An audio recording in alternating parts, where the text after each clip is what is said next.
रे टेंशन मतलब तू खोलो अपना दिल के दरवाजा। किया रे काजल तू टेंशन मतलब खोलो अपना दिल के दरवाजा।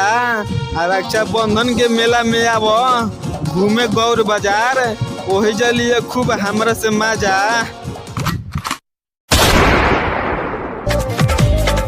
चला चला सजरवा रे माल मेला में भेटाई। किया रे नेचुरल ब्यूटी आइल बाड़ू नया नया भोजपुरी में लइकन के नाम बदनाम करे, ध के तहा सारा कर्मी झाड़ दे में।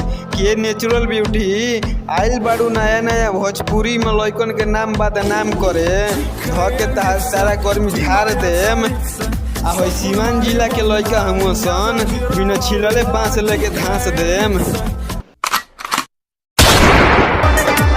सारा लोही कम के कहे कम केयर करस, हमार वीडियो के देखी देखी शेयर करस।